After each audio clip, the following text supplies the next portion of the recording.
Welcome to UK News on September 21st, 2021. Let's start with the gas crisis. In Great Britain, the massive increase in gas prices within a very short period of time are causing considerable problems.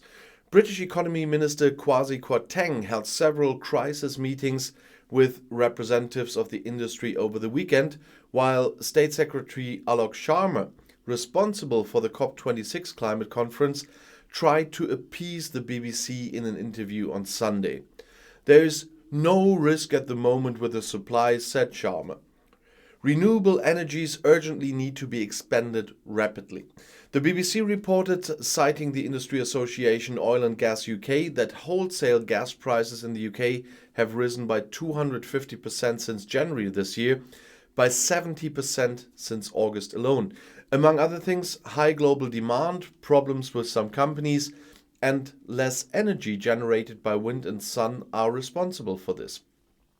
The high gas prices have already led to the temporary closure of individual plants of fertilizer manufacturers, which has resulted in a shortage of the byproduct CO2, which is used for the packaging of fresh food, such as meat or frozen products.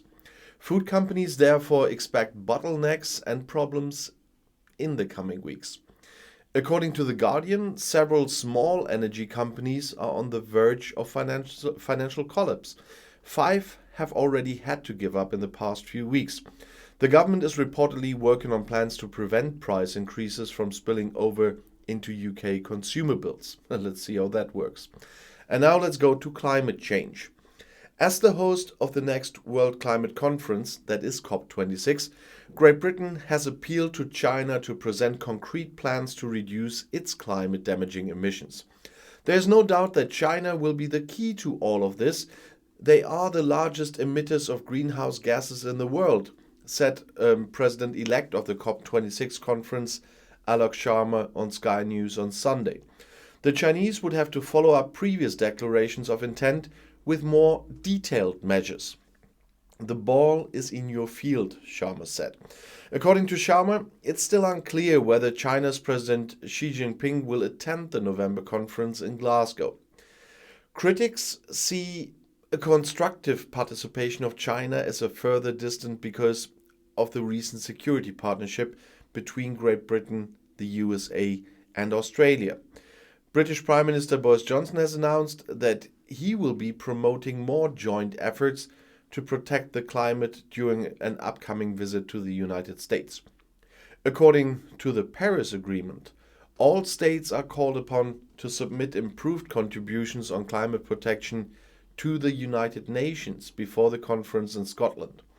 According to the latest UN information, the world is currently on the path to global warming of 2.7 degrees. This breaks the promise made 6 years ago to pursue the 1.5 degrees Celsius target of the Paris Agreement, UN Chief Antonio Guterres criticized a few days ago. And now let's talk again about those submarines. After harsh criticism from France and China, the new British Foreign Minister Liz Truss defended her country's security pact with the USA and Australia. Freedoms must be defended, so we are building strong security relationships around the world, wrote the Conservative politician on Sunday in The Telegraph. After nuclear-powered submarines, this alliance also wants to expand the use of artificial intelligence for defense. Great Britain shows its commitment to security and stability in the Indo-Pacific region with that. France had expressed outrage over the new partnership because of a broken billion-dollar submarine deal with Australia and withdrew its ambassadors from the USA and Australia for consultations. China had also condemned the pact. After Brexit, the British government wants to focus on close relationships with the Asian region, also in order to become more independent from Europe. Truss, who previously had to negotiate post-Brexit trade agreements as trade minister, which mostly were rollover deals, had taken over the post of her predecessor Dominic Raab a few days ago as part of a cabinet reshuffle. And now, for a quick moment, let's talk something culinary with Prince Philip, who died in April at the age of 99, was a big fan of cooking shows according to his families. He loved to watch cooking shows, said Countess Sophie, wife of the Queen's youngest son Prince Edward, on a BBC programme. Harry Bikers, a long-standing British cooking show obviously with a popular duo of presenters, was one of his favourites. She loved talking to her father-in-law about cooking, said the 56-year-old. Grandson William also praised his grandfather's culinary skills, especially at the grill. I can safely say that there has never been a case of food poisoning related to the Duke of Edinburgh in this family, said the 39-year-old. Prince Harry and many other members of the royal family also have their say in the one-hour program Prince Philip. The Royal Family Remembers is the title of it. Harry praises his grandfather as a great listener to whom everything could be told. The program, for which Queen Elizabeth II is said to have granted access to her private film collection, will be broadcast on the BBC on September 22nd, so tomorrow. And now let's quickly go to the Emmys that just went on in Los Angeles. The British historical series The Crown won the Emmy Award for Best Drama Series of the Year on Sunday evening. After 4 seasons, it is the first award in the King category of the most important television award in the world. The series, which runs on streaming provider Netflix, is about the life of Queen Elizabeth II of Great Britain, and Olivia Colman had previously received the award for Best Drama Actress for this role. Josh O'Connor had also received the award for Best Male Leading Actor in a Drama Series for his impersonation of Prince Charles. The Crown also won awards for Best Female Supporting Role, Best Director, and Best Screenplay on Sunday evening. And now let's talk about the WHO. Former British Prime Minister Gordon Brown becomes World Health Organization Ambassador for Global Health Funding.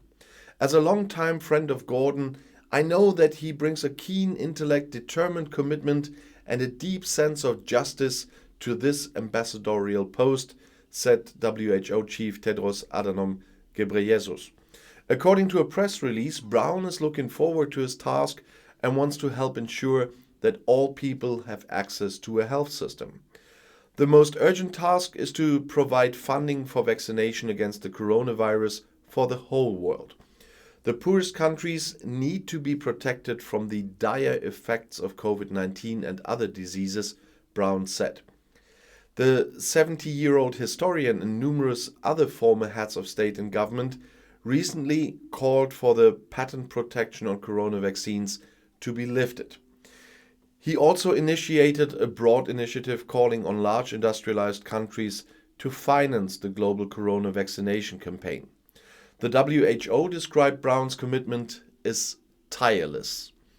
The Social Democrat and author was Prime Minister of Great Britain from 2007 to 2010.